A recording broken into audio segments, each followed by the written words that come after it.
Hello, मेरा नाम है चंद्रहास। स्टडी स्मार्ट में आपका स्वागत है। दोस्तों, मेंसुरेशन से हम आज देखेंगे पार्ट 4 में मैं आपके लिए लेके आया हूँ 11 प्रॉब्लम्स जो कि एसएससी सीजीएल में पूछी गई थी मेंसुरेशन के एरिया के पार्ट से। अब यहाँ पे हमने पिछले पार्ट 3 में देखे थे कुछ प्रॉब्लम्स जो कि स्क्वायर और रेक्टेंगल के ऊपर आधारित थे।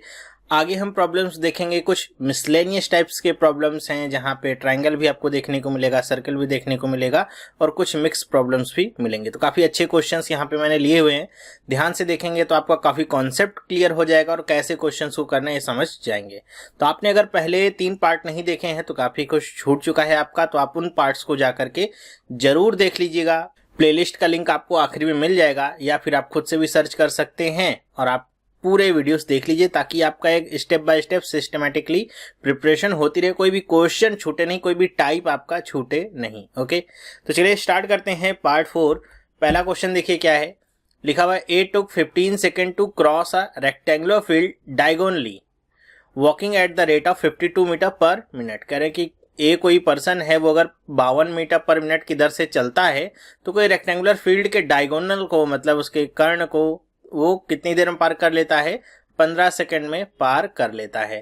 फिर क्या कर रहे हैं कि and B took the same time, और बी भी उतना ही समय लेता है, कितना? 15 second, to cross the same field along sides walking at the rate of 68 metre per minute. कह रहे हैं कि बी भी सेम टाइम लेता है उसी रेक्टेंगुलर फील्ड को पार करने में, लेकिन वो कैसे चलता है? साइड के साथ साथ चलता है और उसकी स्पीड कितनी है? तो वो है 68 मीटर पर मिनट की। तो आपको बताना है कि एरिया ऑफ फील्ड कितना होगा।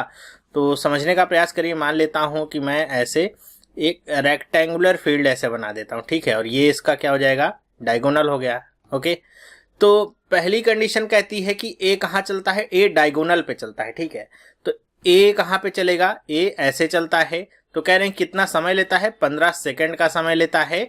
और उसकी स्पीड कैसी है? तो उसकी स्पीड है 52 मीटर पर मिनट की। ध्यान रखिए, पर सेकंड की नहीं, पर मिनट की स्पीड है। कह रहे हैं कि बी कैसे चलता है? बी चलेगा इस तरीके से, पहले इधर जाएगा फिर इधर जाएगा। मतलब अगर इसको मैं लेबलिंग कर दूं ए बी सी डी, तो डी से बी तक ही दोनों जा रहे हैं, लेकिन एक डायगोनल से जा रहा है और एक कैसे जा रहा है? साइड बाय साइड जा रहा है। पहले डी से सी तक, फिर सी से बी तक। इसको कितना समय लग रहा है? इसको भी 15 सेकंड का ही समय लग रहा है, लेकिन इसकी जो स्पीड है वो ज्यादा है, 68 मीटर पर मिनट की स्पीड है। तो आपको बताना क्या है कि इसका क्षेत्रफल क्या होगा। मतलब अगर आप ये वैल्यूज निकाल लें, ये रेक्टेंगल है तो रेक्टेंगल का क्षेत्रफल कैसे निकाल सकते हैं कि अगर आप क्या निकाल लें? लेंथ और ब्रेड्थ निकाल लें, एल इंटू बी कर देंगे, आपको वैल्यूज मिल जाएंगी। तो क्वेश्चन काफी अच्छा है, देख के समझ में आ रहा होगा कि काफी टिपिकल सा क्वेश्चन हो सकता है आपके लिए। कैसे करेंगे हम, इस पे ध्यान देते हैं। सबसे पहले हम क्या निकालते हैं? डिस्टेंस निकालते हैं। डिस्टेंस जैसे यहां से यहां तक की निकालनी है, यहां से यहां तक की निकालनी है, सेम उसी तरह पहले हम निकाल लेते हैं डी से बी तक की डिस्टेंस कितनी है, मतलब विकर्ण कितना है इसका, डायगोनल कितने का है। तो कैसे निकालेंगे हम? अब देखिए, स्पीड बराबर क्या होता है? डिस्टेंस अपॉन में टाइम। तो यहाँ पे हमको डिस्टेंस निकालनी है, तो डिस्टेंस इज इक्वल टू क्या हो जाएगा? Speed into time. स्पीड कितनी है? देखिए, ए की स्पीड कितनी होगी? 52। टाइम कितना लग रहा है? टाइम लग रहा है 15 सेकंड का। तो ध्यान रखिए, जो 52 है पर मिनट है, तो इसको भी पर सेकंड अगर आपको बनाना है तो 60 से भाग देना होगा। भाग दे दीजिए, 15 चौके 60, 4 एक बार जाएगा, फिर 4 तियां 12, कितना जाएगा? 13 मीटर आ गया। देखिए, आसानी से निकल आया। अब ये अगर आपको कॉन्सेप्ट नहीं पता है कहां से लगाना है, फिर आपके लिए थोड़ा सा पॉसिबल नहीं हो पाएगा क्वेश्चन सॉल्व करना। तो 13 मीटर का क्या हो गया? इसका डायगोनल हो गया। अब अगर मैं मान लेता हूं CD की लंबाई L है और BC की लंबाई कितनी है? B है, तो आपको डायगोनल पता चल गया और रेक्टेंगल है मतलब 90 डिग्री है, तो यहाँ पे पाइथागोरस थ्योरम आप लगा सकते हैं। तो पाइथागोरस थ्योरम क्या कहती है कि जो भी लंब है और जो भी इसका आधार है, दोनों का स्क्वायर करके आप जोड़ेंगे तो इसके जो डायगोनल होगा उसके स्क्वायर के बराबर होता है। तो वही लगाते हैं, तो L square plus B square बराबर में कितना हो जाएगा? डायगोनल का स्क्वायर मतलब 13 का स्क्वायर कितना होता है? 169। तो ये आपको एक वैल्यू मिलती है, L square plus B square बराबर में 169। ओके, फिर हम आते हैं B के ऊपर। B ने भी तो डिस्टेंस तय की है, तो उसने कितनी तय की है डिस्टेंस, इसको निकाल लेते हैं। तो यहां भी वही लगेगा फॉर्मूला, डी बराबर क्या? Speed into time. स्पीड कितनी है बी की? 68 मीटर पर मिनट, तो इसको भी हम 60 से भाग देते हैं सेकंड में, और ये टाइम कितना लगा है? 15 सेकंड। तो 15 चौके 60, कितनी बार में कट जाएगा? 4 एकम 4 और ये 28, तो ये कितना आ गया? 17 मीटर। मतलब L प्लस B की दूरी कितनी आ जाती है, क्योंकि B तो ऐसे ही चलेगा ना, यहाँ से यहाँ तक और यहाँ से यहाँ तक, तो ये डिस्टेंस कितनी आ गई, L प्लस B बराबर कितना आ गया, 17 मीटर। अब आपको क्या करना है, दोनों तरफ का स्क्वायर कर दीजिए, तभी आप इसका यूज कर पाएंगे, L square plus B square का। तो L square plus B square square करेंगे ना, 2ab हो जाएगा, मतलब 2 इंटू एल इंटू बी, और 17 का स्क्वायर करेंगे कितना आएगा, 289। L square plus B square की वैल्यू कितनी है, 169। इसको आप यहाँ पे पुट करेंगे तो 169 इसकी जगह पे आप लिख सकते हैं, और आप जब इसको पक्षांतर करेंगे दूसरी तरफ ले जाएंगे तो वो क्या होगा, 289 से घट जाएगा। तो यहाँ पे वैल्यू क्या बचेगी, 2lb बराबर में 289 माइनस में 169, घटा लीजिए कितना हो जाएगा, 9 आएगा, ये 2 आएगा और ये 1 आएगा। तो 2lb की वैल्यू कितनी आ गई, 120। 2 इसको भाग दे देगा कितनी बार में, 60 बार में चला जाएगा। तो देखिए l इंटू बी की वैल्यू कितनी आ जाती है, 60 मीटर स्क्वायर। यही आपका आंसर हो गया। हमको l इंटू बी तो चाहिए था, क्षेत्रफल निकालना था और डायरेक्ट हमने निकाल लिया। तो कौन सा ऑप्शन सही है, 4th वाला ऑप्शन इसमें सही होता है। काफी अच्छा क्वेश्चन था, इस तरह के क्वेश्चंस आपके एग्जाम में आएंगे, डरने की जरूरत नहीं, बस कॉन्सेप्ट पे बने रहिए। ध्यान रखिए, शॉर्टकट आपको लाभदायक होते हैं तभी जब आपको कॉन्सेप्ट पता हो। अगर आपको कॉन्सेप्ट नहीं पता है और केवल शॉर्टकट्स आप रट के गए हैं एग्जाम में, मैंने देखा बहुत सारे बच्चे अलग अलग वीडियोस देखेंगे या फिर अलग अलग किताब लेंगे जिसमें शॉर्टकट लिखा होगा, वो शॉर्टकट रट लेंगे। शॉर्टकट केवल किसी एक क्वेश्चन के लिए ही होता है, लेकिन अगर आपका कॉन्सेप्ट क्लियर है तो आप उसी कॉन्सेप्ट से बहुत सारे शॉर्टकट्स निकाल सकते हैं खुद से भी। ओके, इसलिए कॉन्सेप्ट पे ध्यान दीजिए और शॉर्टकट जब समझिए तो ये ध्यान रखिए कि वो आया कहां से है, इसको भी आप समझ के रखिए, क्योंकि अगर क्वेश्चन चेंज हो तो आप अपने मेथड को भी उसी के अनुरूप चेंज कर सकें। दूसरा क्वेश्चन देखते हैं क्या है, लिखा हुआ है there is a rectangular tank of length 180 metre and breadth 120 metre in a circular field.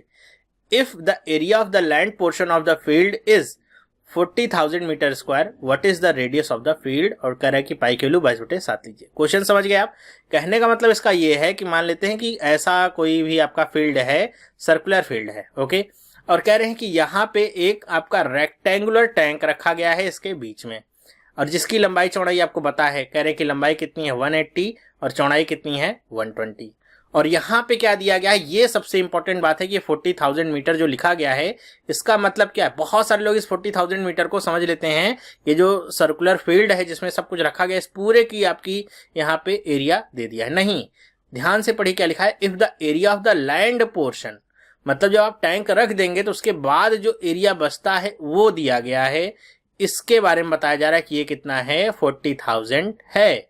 तो आपको बताना है कि रेडियस कितना होगा इस फील्ड का। तो हम आपको अगर रेडियस निकालना है तो सबसे पहले हम क्या करेंगे, यहाँ का पूरा क्षेत्रफल निकाल लेंगे।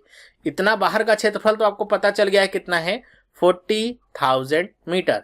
अंदर का क्षेत्रफल निकाल के इसमें जोड़ दीजिए तो आपको पूरा क्षेत्रफल पता चल जाएगा। फिर उसको आप क्या करेंगे, पाई आर स्क्वायर के बराबर कर देंगे, क्योंकि ये क्या है, सर्किल है, तो सर्किल के एरिया के बराबर कर देंगे। पाई की वैल्यू तो पता है 22/7, आर की वैल्यू यहां से निकल आएगी।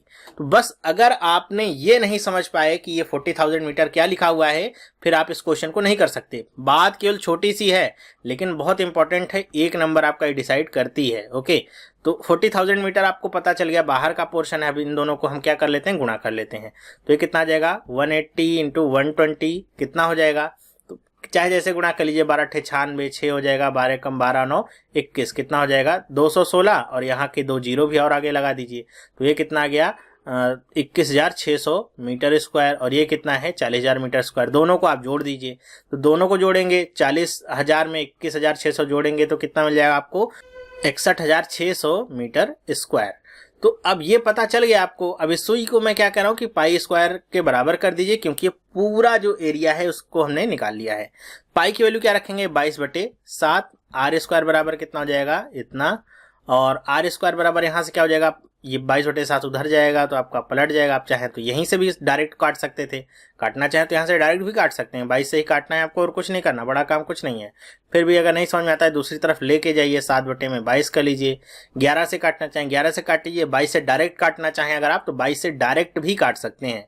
मतलब कितना आप एफर्ट डालते हैं आपके ऊपर डिपेंड करता है। 11 से काटिए, 11 दूनी 22, ये कितना होगा, 11 × 25 55, 6 होगा, 11 × 6 = 66, पूरा कट गया, ये 0 0। 2 से काटेंगे इसको पूरा तो ये कितनी बार में कट जाएगा, 2800 बार में। तो ये कितना आ जाएगा, 2800 और गुणे में 7, ये किसकी वैल्यू है, आर स्क्वायर की। भूल करके भी इसको गुणा करने की जहमत मत उठाइएगा। क्या करना है, स्क्वायर है तो इधर आएगा तो ये क्या हो जाएगा, अंडर रूट लग जाएगा। अंडर रूट लगेगा तो आप इसको बस ब्रेक कर लीजिए। 2800 है तो इसमें एक 100 होगा, 100 को निकाल लिया, गुणे 28 को क्या लिख सकते हैं, 4 गुणे 7, और एक 7 का गुणा यहाँ पे पहले से ही था। अब अंडर रूट के अंदर है तो जो जो आपको स्क्वायर लग रहा है उसको बाहर निकाल लीजिए। तो क्या क्या इसमें बाहर आएगा, 100 किसका स्क्वायर होता है, 10 का, तो यहाँ पे लिख देता हूँ, यहाँ से 10 बाहर आ जाएगा। फिर क्या है, 4 किसका स्क्वायर होता है, 2 का, तो एक 2 बाहर आ जाएगा, और यहाँ पे 2 बार 7 है तो एक 7 बाहर आ जाएगा। तो कितना गया, 7 दूनी 14 और गुणे 10 कितना हो गया, 140 मीटर। क्या गया, रेडियस, आर की वैल्यू। कौन सा ऑप्शन सही है, तीसरा वाला ऑप्शन इसमें सही हो रहा है। मेरे ख्याल से समझ गए होंगे आप कि कैसे इसको करना था। कठिन नहीं था, कॉन्सेप्चुअल था और आसानी से आप कर सकते हैं। बस अगर आप झिझकिए नहीं, क्वेश्चन को करने में आप झिझकते नहीं हैं पहले से, अगर ये मान लेते हैं बहुत टफ क्वेश्चन है, फिर थोड़ा सा करना इम्पॉसिबल सा हो जाता है। तीसरा क्वेश्चन हम देखते हैं क्या है, ABC is a triangle with base AB। कह रहे हैं कि एबीसी कोई ट्रायंगल है जिसका बेस क्या है, AB है। मैंने बना लिया, ऐसे एक ट्रायंगल बना लिया और इसको नाम दे दिया A, B एंड C।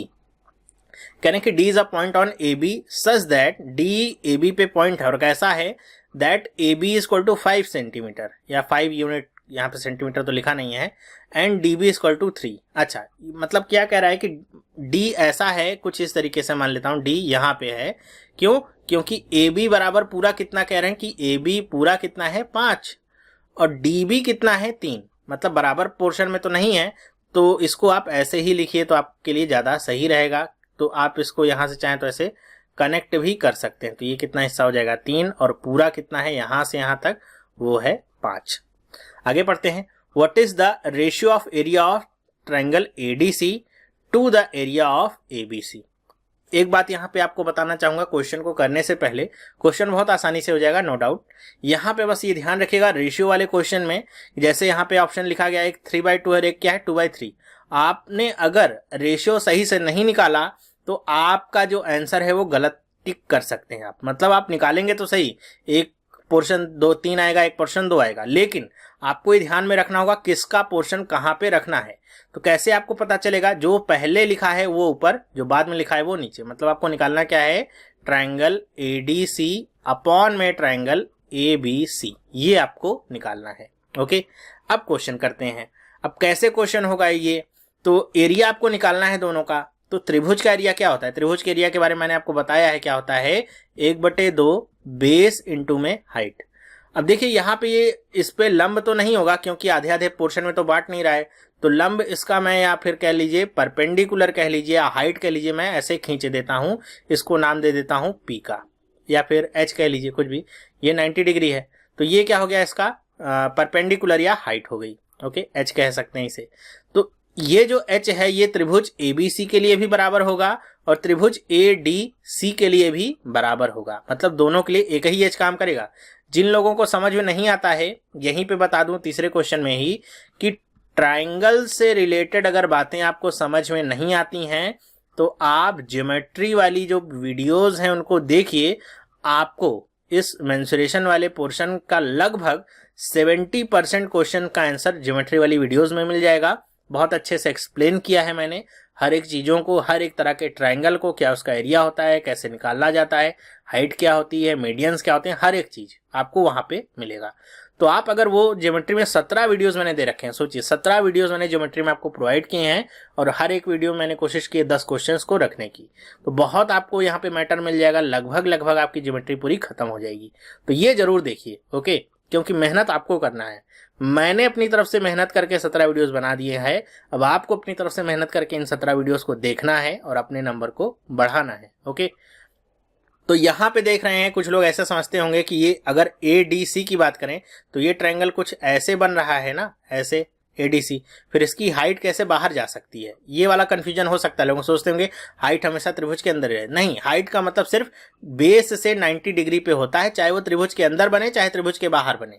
इसीलिए कह रहा हूं कि दोनों के लिए हाइट क्या होगी, सेम होगी, ADC के लिए भी ABC के लिए भी। तो अगर हम निकाल लेते हैं कि एरिया ऑफ ट्रायंगल ADC, तो क्या हो जाएगा 1/2, बेस की क्या होगा AD होगा बेस, तो AD इंटू में हाइट क्या हो जाएगी CP। ओके, अब कितना हो जाएगा ये भी देख लीजिए, 1/2। AD की वैल्यू कितनी है, पूरा 5 होगा, और DB कितना है, 3 है, तो AD कितना होगा, 2 होगा, तो ये कितना हो जाएगा, 2। और यहाँ पे CP की वैल्यू हम H रख दें हाइट के रूप में, तो H ही रहेगा, 2 से 2 कट गया, तो एरिया कितना आ जाता है, हाइट के बराबर आ जाएगा, जितनी हाइट होगी एरिया उतना होगा। इसी तरह हम निकाल लें एरिया ऑफ ट्रायंगल ABC, कितना हो जाएगा, 1/2 AB इंटू में CP। AB की वैल्यू कितनी है, देखिए AB की वैल्यू है 5 और CP की वैल्यू तो H ही है, तो ये कितना आ गया, 5/2 H। बस आप सारी वैल्यू इसको रख दीजिए। तो यहाँ पे अगर हम रखें ADC की वैल्यू कितनी आई थी, केवल H, और इसकी वैल्यू कितनी आई थी, 5/2 H। H से H कट गया, 2 ऊपर चला जाएगा, कितना आ जाएगा, 2/5। यही आपका आंसर होगा।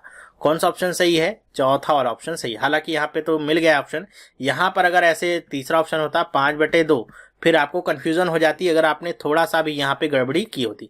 सब कुछ सही करते, विश्वास मानिए सब कुछ आप सही करते, केवल टिक आप गलत करके आते, और आंसर आपके जो क्वेश्चन है आपने क्या टिक किया उसी पे मिलता है, आपका प्रोसीजर कोई नहीं देखता है। ओके, नेक्स्ट क्वेश्चन देखते हैं क्या है। If the area of triangle is 1176 centimetre square and base is to corresponding altitude is 3:4, then altitude of the triangle is। इस तरह का एक क्वेश्चन मैं करा देता हूं, आप समझ लीजिएगा। अब इसके ऊपर कोई भी क्वेश्चन आएगा तो आप आसानी से कर सकते हैं, बस थोड़ा सा मैनिपुलेशन वहां पे होगा, अलग अलग चीजें पूछी जाएंगी। कहने की किसी भी ट्रायंगल के बारे में बात कर रहे हैं कि उसका एरिया कितना है, 1176। तो ट्रायंगल का एरिया होता क्या है, 1 × 2 बेस इंटू में हाइट, जिसको हम हाइट कहते हैं, इसी को हम करस्पॉन्डिंग अल्टीट्यूड कहते हैं। तो कंफ्यूज मत होइएगा, करस्पॉन्डिंग अल्टीट्यूड को ही हम हाइट कहते हैं। तो यहाँ पे आपको क्या पता है कि इसकी वैल्यू कितनी है, 1176 ये पता है, और यहाँ पे आपको बेस और हाइट के बीच का रेशियो पता है, बेस इंटू हाइट कितना है, 3:4। तो हम क्या करें, हम x मान लेते हैं, x का गुणा कर लें तो बेस कितना हो जाएगा, 3x, और हाइट कितनी हो जाएगी, 4x। वही हम यहाँ पे रिप्लेस कर दें, यहाँ पे और यहाँ पे, तो क्या हो जाएगा, 1/2 3x इंटू में 4x बराबर में 1176। 2 का यहाँ पे भाग करें, 2 दूनी 4, 3 दूनी 6, 6x² बराबर में कितना हो जाएगा, 1176। 6 से काटेंगे कितनी बार जाएगा, 6 कम 6, 5 बचेगा, 6 9 54, 3 बचेगा यहाँ पे, 6 छंग 36, 196 बार में कट गया। तो x² की वैल्यू कितनी आ गई, 196। तो ये 196 किसका स्क्वायर होता है, 14 का। तो x की वैल्यू कितनी आ गई, 14। ध्यान रखिए प्लस माइनस 14 रहेगा, लेकिन आपको वैल्यूज प्लस में लेनी होगी, तभी तो आप आगे चल के इसके बारे में कुछ बता सकते हैं कि यहाँ पे पूछा क्या है, यहाँ पे आपसे पूछा है एल्टीट्यूड, तो एल्टीट्यूड कभी नेगेटिव तो जाएगा नहीं। x की वैल्यू कितनी आ गई, 14, प्लस माइनस 14 आएगी, लेकिन माइनस वाला तो हम लेंगे नहीं क्योंकि कोई भी हाइट नेगेटिव में नहीं जाएगी, तो प्लस 14 ही लेंगे। एल्टीट्यूड क्या था, 4x, तो यहाँ पे गुणा कर दीजिए 4 गुणे में 14 का, तो कितना आ गया, 56 सेंटीमीटर। तो यहाँ पे कौन सा ऑप्शन सही होगा, फोर्थ वाला ऑप्शन सही होगा। ओके, मेरे ख्याल से समझ गए होंगे आप। नेक्स्ट चलते हैं हम, काफी अच्छा क्वेश्चन है, ये भी कॉन्सेप्चुअल क्वेश्चन है। कह रहा है कि if D and E are the mid points of the side of A B and A C respectively, D और ई कह रहे हैं मिड पॉइंट्स हैं इन दोनों ए बी और ए सी के। In the given figure here the shaded region of the triangle is what % of the whole triangular region. कह रहे हैं कि जो शेडेड रीजन है ये पूरे ट्रायंगल का कितना % है। बहुत अच्छा सवाल है, और यहाँ पे अगर आप का थोड़ा सा बेसिक कमजोर है तो नहीं कर पाएंगे। ओके, इसीलिए कह रहा हूँ ज्योमेट्री देखिए, ज्योमेट्री में ट्रायंगल के बारे में जो भी बेसिक से लेकर एडवांस तक है सारी चीजें मैंने बता रखी हैं। तो यहाँ पे एक थ्योरम हमने पढ़ी थी ज्योमेट्री में ही कि अगर मिड पॉइंट्स को हम कनेक्ट करते हैं तो वो पहली बात तो क्या होता है कि वो BC के पैरेलल होगा, मतलब जो DE है वो क्या होगा, BC के पैरेलल। और दूसरी बात क्या था कि DE BC का हाफ होगा, मतलब DE बराबर क्या होगा, 1/2 ऑफ BC। मतलब अगर BC की लंबाई 10 दे देंगे तो DE की लंबाई हम आसानी से 5 कह देंगे, क्यों, ठीक उसका हाफ होती है। ठीक है, तो ये अगर 2 पॉइंट्स आपको नहीं पता है तो थोड़ा सा करना आपके लिए मुश्किल हो जाएगा, क्योंकि आगे चल के आपको बहुत परेशानी होगी। तो बेसिक्स के लिए ज्योमेट्री जरूर देखिए। तो यहाँ पे अब चलते हैं, ये बात पता चल गई DE बराबर 1/2 ऑफ BC। तो हम एक बार निकाल लेते हैं कि ये जो ट्रेपेजियम सा शेप आपका बन रहा है इसका एरिया क्या है और ABC का एरिया क्या है, तभी हम यहाँ पे परसेंटेज में आंसर निकाल सकते हैं। ये उसी तरह है जैसे हम DI में पढ़ते थे डेटा इंटरप्रिटेशन में कि x is what % of y, तो कैसे करते थे, x/y इंटू में 100। तो यहाँ पे सबसे पहले क्या पूछा गया है कि shaded region is what % of y, तो शेडेड रीजन जो निकालेंगे उसको ऊपर रखेंगे, पूरा जो ट्रायंगल है उसका एरिया नीचे रखेंगे और गुणा 100 कर लेंगे, बस यही करना है। ओके, समझ में आ गया। चलिए अब आगे चलते हैं, देखते हैं अब कैसे इसको निकालेंगे एरिया वगैरह। तो एरिया निकालने के लिए यहाँ पे मैं ज्योमेट्री से ही फिर से बता रहा हूँ, सिमिलरिटी का यूज करूंगा। मुझे पता है कि त्रिभुज ABC और त्रिभुज ADE आपस में सिमिलर हैं। अब पूछेंगे कैसे सिमिलर हैं, तो सिमिलर के लिए मुझे केवल दो एंगल्स को बराबर करना है।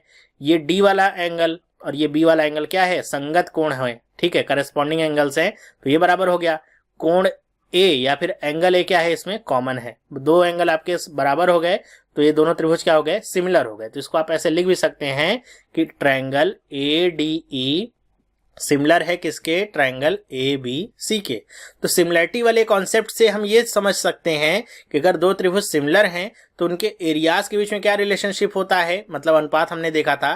तो ये क्या हो जाएगा, area of triangle ADE upon में एरिया ऑफ ट्रायंगल ABC क्या होता है, उनकी संगत भुजाओं के, जो भी संगत भुजाएं हैं कोई भी, उसके स्क्वायर के बराबर होता है। तो यहाँ पे हमने दो संगत भुजाएं ली हैं, DE और BC। बाकी के बारे में उतनी इन्फॉर्मेशन हमको पता नहीं है, लेकिन ये पता है कि DE और BC के बीच में क्या रिलेशनशिप है कि DE बराबर में 1/2 ऑफ BC है।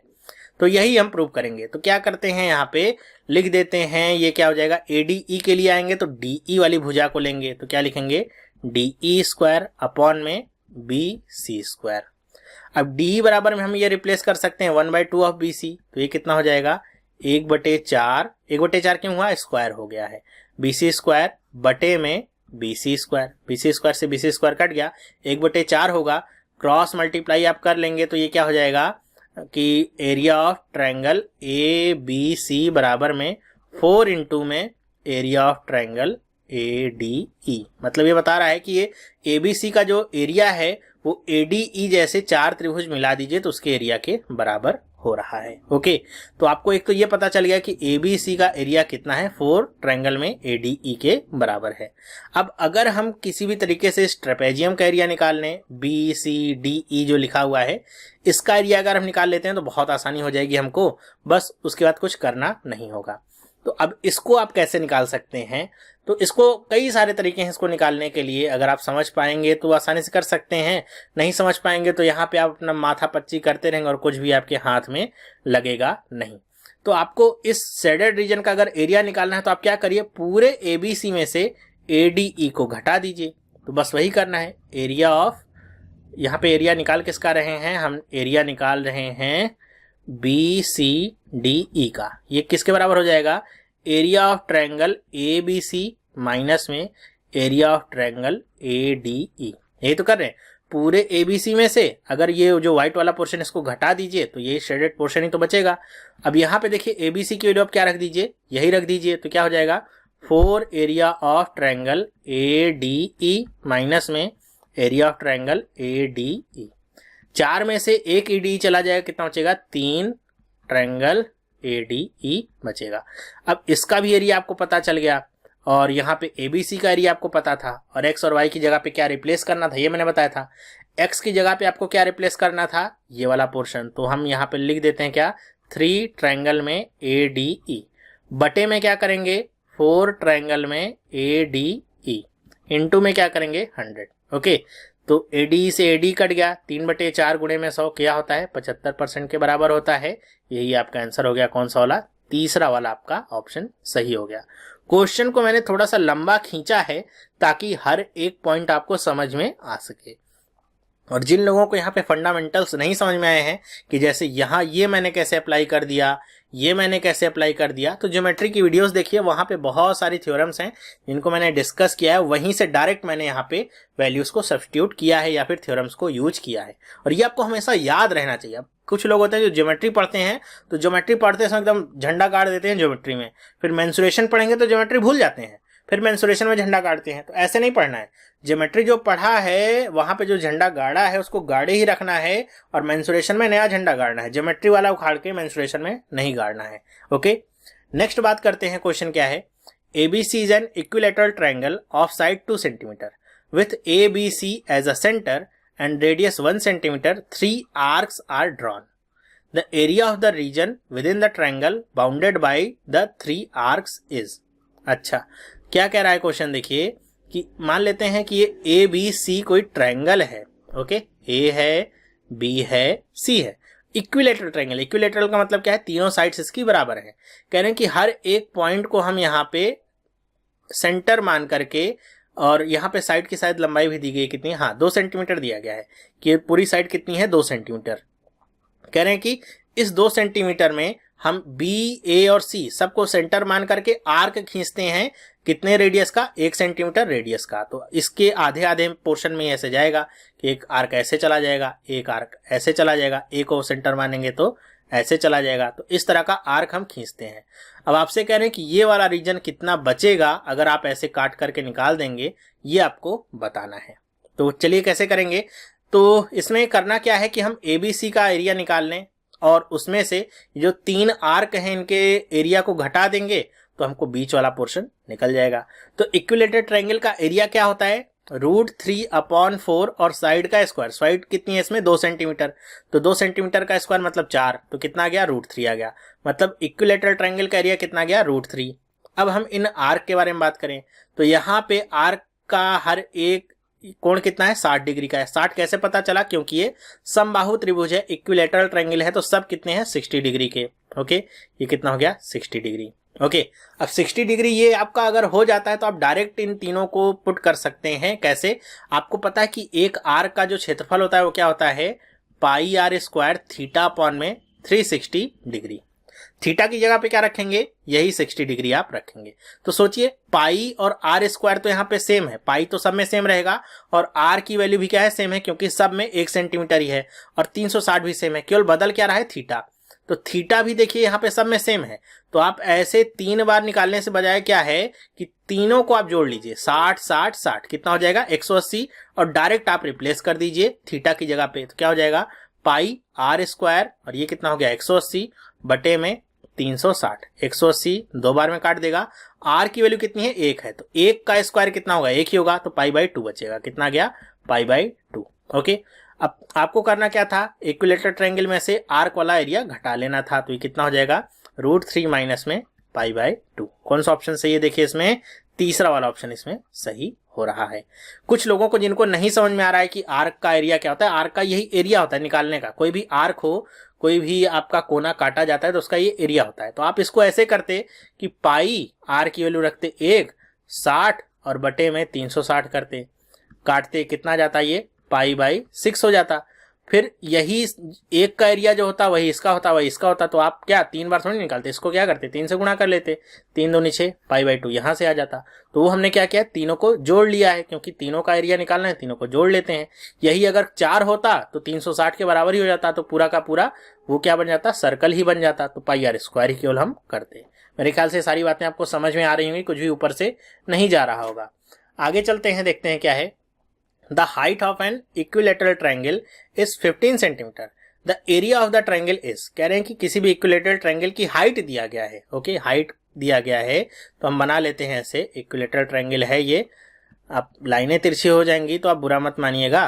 तो ये ABC हो गया, यहाँ पे हाइट दे दिया है, अब इसको D मान लेते हैं, चलिए 90 डिग्री है। ये क्या कर रहा है कि AD की लंबाई कितनी है 15 सेंटीमीटर, सॉरी AD है कितना है 15 सेंटीमीटर।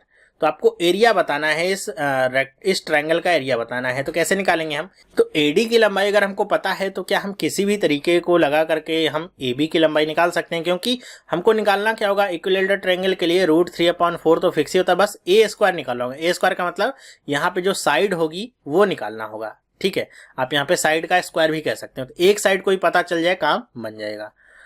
तो कैसे कर सकते हैं इसको, चलिए यहाँ पे हम मान लेते हैं कि AB की लंबाई कितनी है 2x है। मान लेते हैं AB की लंबाई कितनी हो जाएगी 2x, तो ये 2x और BD क्या है इक्विलेटरल ट्रायंगल पे ये हाइट है। तो इक्विलेटरल ट्रायंगल में क्या होता है हर एक चीज बराबर होती है, तो यही इसका मीडियन भी होगा। तो मीडियन होने की वजह से ये इसे 2 बराबर भागों में बांट भी देता है। तो इसकी BD की लंबाई कितनी हो जाएगी x हो जाएगी।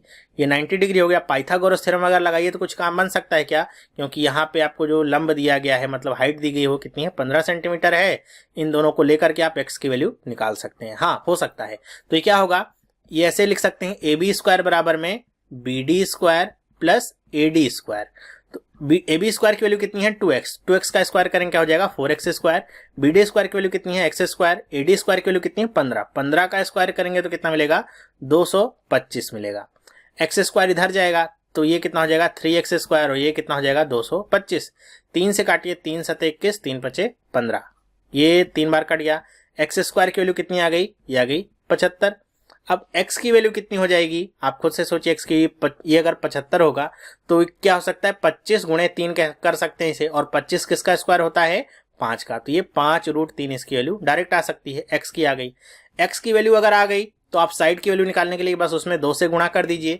तो इसमें अगर मैं 2 से गुणा कर दूंगा तो क्या हो जाएगा, 10√3 हो जाएगा। अब साइड पता चलते ही बस आपको इसी फॉर्मूला में रख देना था, √3/4 साइड का स्क्वायर मतलब 10√3 का होल स्क्वायर। कितना हो जाएगा, √3/4, 10 का स्क्वायर करेंगे आएगा 100, 3√3 का स्क्वायर करेंगे कितना आएगा 3, 4 से काटेंगे कितना हो जाएगा, 25 बार कटेगा, 25 3 75, और √3 साथ में है 75√3, इसका आंसर आ गया। कौन सा ऑप्शन सही है, तीसरा वाला, थर्ड वाला ऑप्शन इसमें सही हो रहा है। तो कभी भी इक्विलेटरल ट्रायंगल का हाइट पूछा जाए या फिर साइड देकर के उसकी हाइट पूछी जाए तो ऐसे ही आपको निकालना है।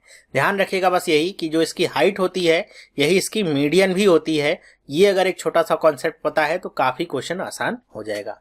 नेक्स्ट देखते हैं क्या है question. The area of equilateral triangle is 9√3 metre, the length of the median is. अब यहाँ पे देखिए क्या मीडियन की लेंथ पूछ रहा है कि यहाँ पे कोई इक्विलेटरल ट्रायंगल है, उसका यहाँ पे आपको एरिया दे दिया गया है, मतलब √3/4 इंटू में a² की वैल्यू कितनी दे दिया है, 9√3। ओके, अब आपसे पूछ रहा है कि इसकी मीडियन की लेंथ क्या होगी। वही बात है कि यहाँ पे मान लेते हैं ऐसे इक्विलेटरल ट्रायंगल है और ये एक इसका मीडियन है, हाइट है, कुछ भी कह लीजिए, बात एक ही है। ये छोटा सा कॉन्सेप्ट अगर पता है तो बात बन जाएगी। ये 90 डिग्री होगा, तो अगर मैं किसी तरीके से एक साइड निकाल लेता हूँ, एक साइड इसकी वैल्यू निकाल लेता हूँ और उसको हाफ कर दूंगा तो ये वैल्यू निकल आएगी, और दोनों को क्या करूंगा, स्क्वायर करके घटा लूंगा तो AD की वैल्यू पाइथागोरस थ्योरम से निकल आएगी। तो वही काम यहाँ पे हमको करना है। तो बराबर इनको कर दिया, √3 से √3 कट गया, 4 इधर जाएगा, क्या हो जाएगा 36। तो a² की वैल्यू कितनी आ गई 36। तो a की वैल्यू कितनी आ जाएगी 6, रूट करेंगे तो a की वैल्यू कितनी आ गई 6। तो ये वैल्यू कितनी आ गई 6, और यहाँ से यहाँ तक की वैल्यू कितनी हो जाएगी 3। अब करना क्या है, AD की वैल्यू निकालनी है। क्या होगा, ये आपका क्या है हाइपोटेन्यूज है, तो इसका स्क्वायर बराबर क्या होगा, आपके बेस के स्क्वायर और एल्टीट्यूड के स्क्वायर के बराबर होगा। और आपको एल्टीट्यूड का स्क्वायर निकालना है, मतलब इसका स्क्वायर करके इसका स्क्वायर करके घटा दीजिए, काम बन गया। तो अगर आपको हाइट की वैल्यू निकालनी है तो क्या करेंगे, 6 का स्क्वायर माइनस 3 का स्क्वायर और अंडर रूट। 6 का स्क्वायर करेंगे कितना मिलेगा 36, 3 का स्क्वायर करेंगे मिलेगा 9, और ये किस में आ जाएगा अंडर रूट में। 36 में से 9 घटाएंगे कितना बचेगा 27 अंडर रूट। ध्यान रखिएगा 27 है और अंडर रूट है, 3 यहाँ पे कुछ लोग लिख देंगे, वो क्यूब रूट होता है, ये क्या है स्क्वायर रूट है। तो आंसर कितना आ जाएगा 27, 9 3 27, तो 3 गुणे 3 रूट में 3, ये आंसर आपको मिलेगा। ये तो पता होगा ना कैसे करना है। 27 का मतलब क्या होगा, 3 गुणे 3 गुणे 3, एक पेयर 3 का है वो बाहर आ जाएगा और एक 3 आपका अंदर ही अटका रहेगा, 3√3 इसका आंसर हो गया। तो क्या आंसर होगा इसके एल्टीट्यूड का या मीडियन का या हाइट का, जो भी कहें, दूसरा वाला 3√3। आगे चलते हैं, देखते हैं क्या है। The perimeter of a non square, ध्यान रखें non square rhombus is 20 metre, one of its diagonal is 8 centimetre, the area of the rhombus is. कह रहे हैं कि कोई रोम्बस है, ठीक है, ऐसे रोम्बस ऐसे ही तो बनता है, हाँ ऐसे ही बनता है। रोम्बस की खासियत क्या होती है कि उसकी सारी साइड बराबर होती है। कह रहा है नॉन स्क्वायर है, मतलब ये 90 डिग्री इसके एंगल्स नहीं होंगे, साइड्स सारी इसकी इक्वल होंगी। ओके, तो अगर नाम दे दूं मैं इसको ABCD, तो ये आपका रोम्बस हो गया। कह रहे हैं कि इसका पेरीमीटर कितना है 20 सेंटीमीटर, मतलब सारे भुजाओं की लंबाई दे दिया है कितना 20। तो साइड निकालना हो तो क्या करना होगा, बस इसे 4 से डिवाइड कर दीजिए, कितना आ जाएगा 5 सेंटीमीटर, मतलब हर एक साइड की लंबाई कितनी है 5 सेंटीमीटर। और आपको एरिया निकालने को कह रहा है, तो रोम्बस का एरिया क्या होता है, शायद मैंने दूसरे पार्ट में बताया नहीं था। रोम्बस का एरिया क्या होता है, 1/2 डायगोनल 1 इंटू में डायगोनल 2, मतलब ये जो इसके डायगोनल्स बनेंगे इन्हीं दोनों का गुणा करना होता है और 1/2 करना होता है। यही क्या होता है रोम्बस का फॉर्मूला एरिया का। नहीं लिखा होगा तो लिख लीजिएगा।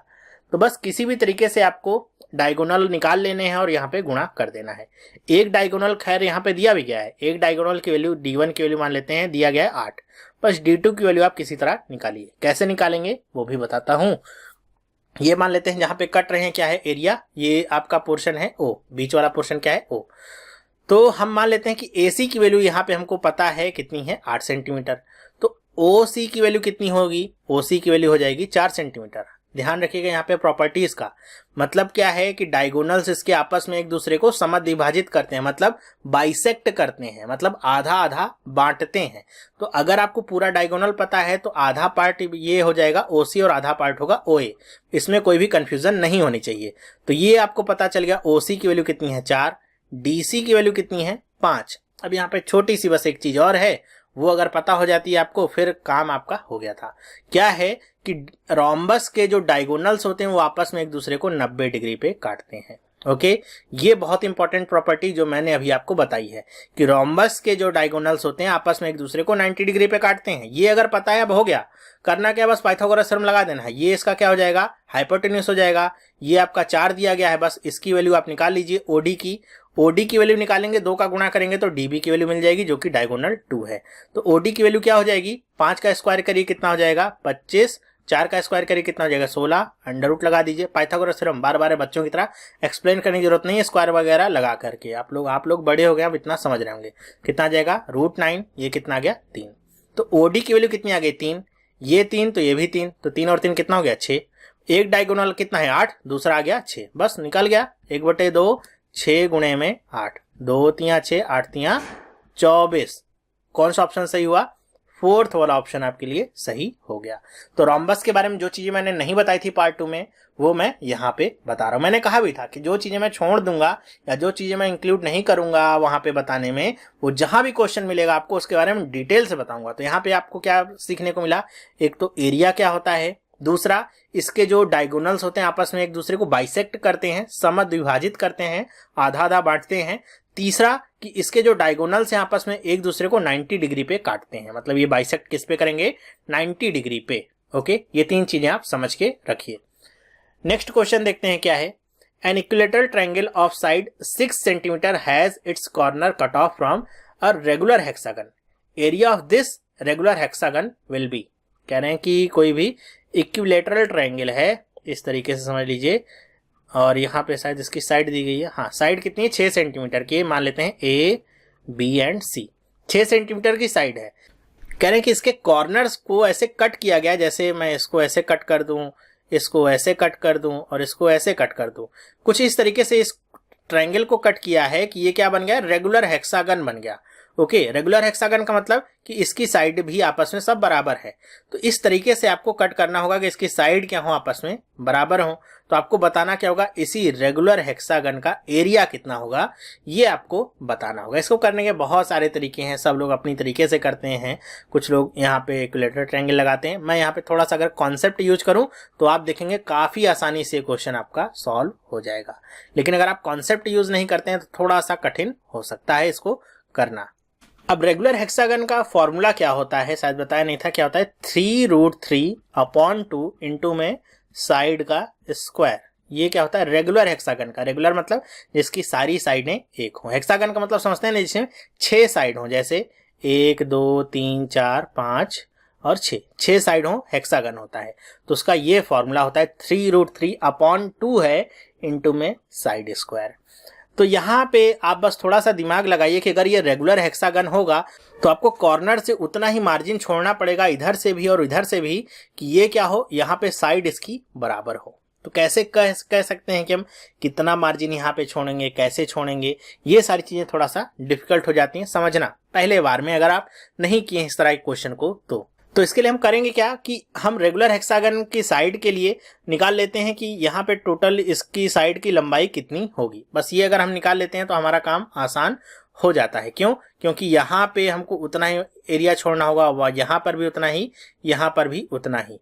तो यहाँ पे हम क्या करेंगे, इस लाइन को हमको 3 बराबर भागों में बांटना होगा। तो ये लाइन कितनी है 6 सेंटीमीटर की है, बटे में हम क्या करें 3, 3 दूनी 6, मतलब 2 सेंटीमीटर का ये हेक्सागन बनेगा। समझिएगा क्या किया है, ये एक पूरी लाइन है, इसको हमको 3 बराबर भागों में बांटना होगा। क्यों? क्योंकि अगर यहां से आपने मान लेते हैं कि कहेंगे कि हम 1 सेंटीमीटर यहां से छोड़ रहे हैं, 1 सेंटीमीटर आप यहां से छोड़ रहे हैं, तो क्या होगा, ये जो हेक्सागन बनेगा वो रेगुलर नहीं रह जाएगा, फिर इर्रेगुलर हो जाएगा। ओके, क्योंकि ये फिर कितना हो जाएगा, ये 4 सेंटीमीटर जाएगी, लेकिन यहां से यहां तक की दूरी आपकी बराबर नहीं रह जाएगी। तो इसीलिए हम क्या करेंगे, इसको 3 बराबर हिस्सों में बांटेंगे ताकि इनके बीच की भी दूरी क्या रहे, बराबर रहे। तो इसीलिए कितना गया 2 सेंटीमीटर आ गया। बस आपको अब इसमें पुट कर देना इसी को, आपका क्वेश्चन हो गया 3√3/2 इंटू में 2 का स्क्वायर कितना 4, 2 दूनी 4, 3 दूनी 6√3 सेंटीमीटर स्क्वायर, जो भी जिसमें दिया हो उससे आप निकाल सकते हैं। ओके, ये इसको करने का था पहला तरीका।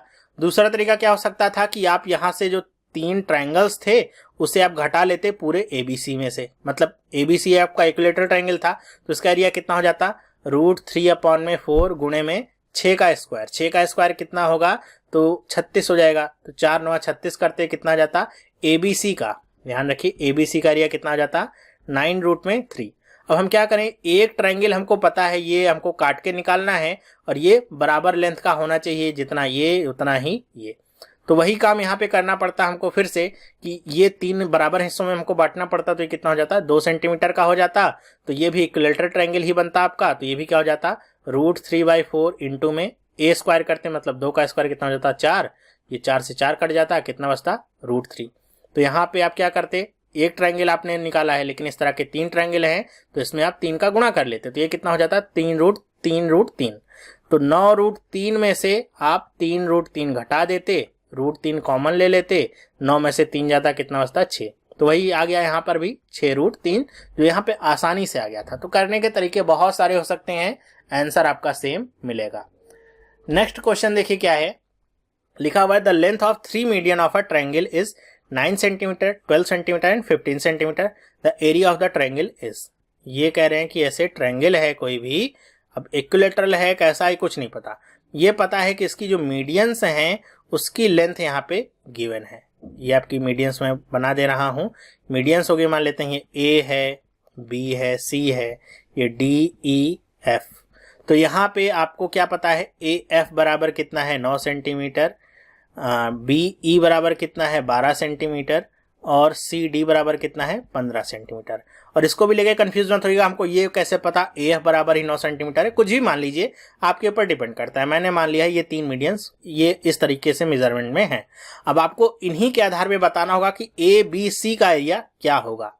तो ये क्वेश्चन मैं आपको दे रहा हूं एज अ होमवर्क, करके बताइएगा मुझे, ज्योमेट्री के कुछ रूल्स लगेंगे उनको लगा करके देखिएगा कि आंसर क्या आएगा। सही आंसर आप मुझे कमेंट करके बताएंगे कि इसका सही आंसर क्या आया है और कैसे आपने निकाला है, कितना समय लगा है, ये भी बताइएगा। नेक्स्ट मैं जब वीडियो बनाऊंगा मेंसुरेशन की तो उसका जो सबसे पहला क्वेश्चन होगा इसी का आंसर मैं करूंगा, आपको बताऊंगा कैसे इस तरह के क्वेश्चन को करना है ताकि आप आसानी से कर लें। ओके, फिलहाल के लिए आप बताइएगा कि आपने कैसे इसे किया है। तो मेरे ख्याल से आपको 10 क्वेश्चन ये समझ में आए होंगे, काफ़ी डिटेल मैंने वीडियो बनाया ताकि हर एक चीज़ आपको समझ में आए, कहीं भी कंफ्यूजन ना हो।